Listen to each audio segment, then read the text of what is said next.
میں نہ پیسوں کی لالچ ہونی چاہیے، نہ عزت مطلوب ہو، نہ اپنے آپ کو اونچا دکھانا مطلوب ہو. دعوت جھک کے دی جاتی ہے.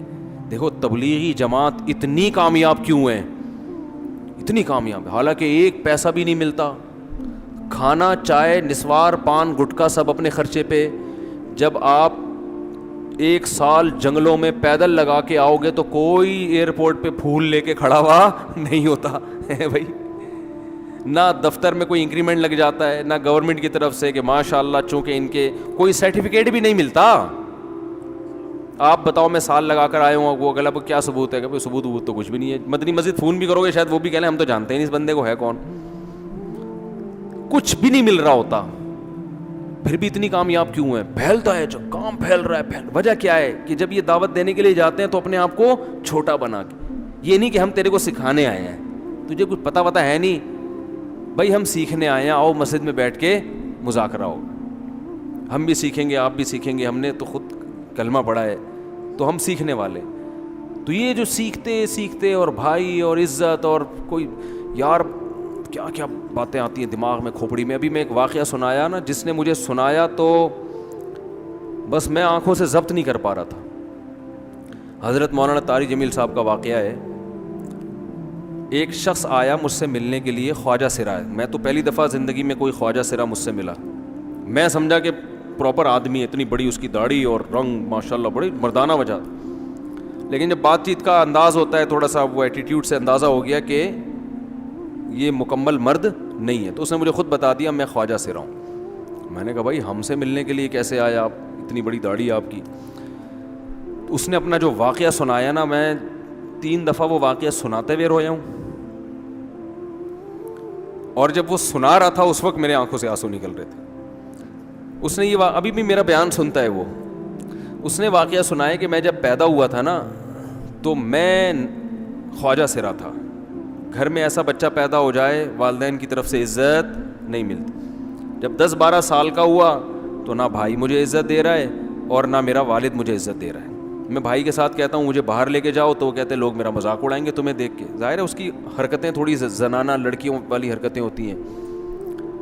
اور والد بھی کہیں محفلوں میں نہیں لے کے جا رہے، ایک مذاق اڑایا جاتا ہے. کہنے ایک دفعہ میں کہیں گزر رہا تھا تو یہ جو ہوتے ہیں نا خواجہ سراؤں کی پوری ایک جماعت تھی، انہوں نے مجھے پہچان لیا، دیکھا اتنا اچھا. اس وقت نہ اس کی داڑھی اور یعنی اس میں خواتین والی ہی علامتیں تھیں زیادہ. تو انہوں نے مجھے کہہ رہے ہیں اتنی عزت دی، کھانا کھلایا اور اپنے گرو کے پاس لے کر گئے. اور گرو نے کہا کہ تم ہمارے ایجنٹ بن جاؤ، ہم تمہیں پھر اب ڈانس ماس کروائیں گے، آدھے تمہارے آدھے ہمارے، جو بھی اس کا سیٹ. کہہ رہے مجھے پہلی دفعہ کہیں عزت ملی. تو لیکن میرے ابا کو پتہ چل گیا تو ابا نے لا کے طبیعت سے کوٹ دیا، ٹھیک ہے نا، کہ دوبارہ ان میں نہیں بیٹھنا. ٹھیک ہے ہم نے توبہ کر لی بھائی، یہ برے لوگ ہیں، ڈانس ماس اچھی چیز نہیں ہے، ٹھیک ہے.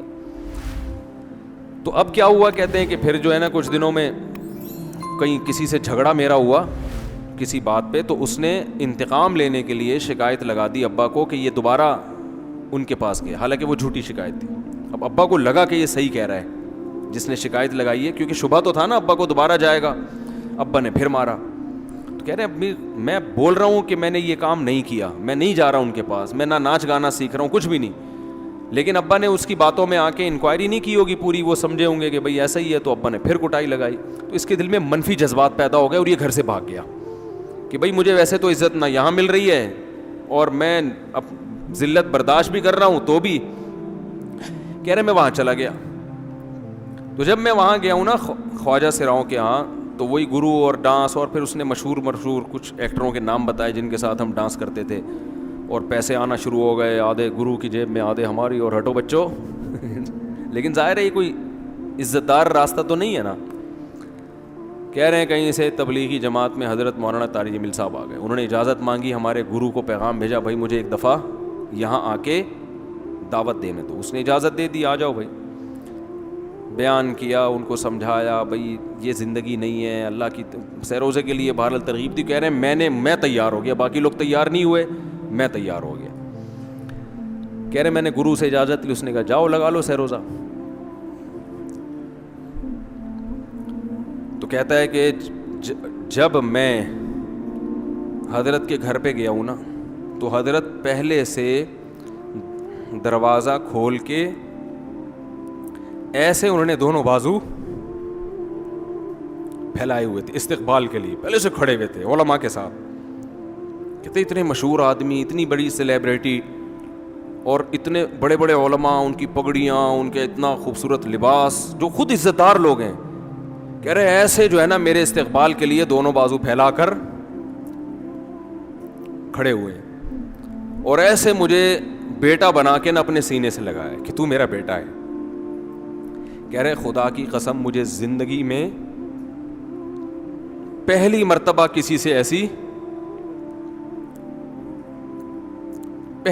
ایسی عزت ملی مجھے کسی سے, اور اس عزت دینے میں مولانا کا کوئی مفاد,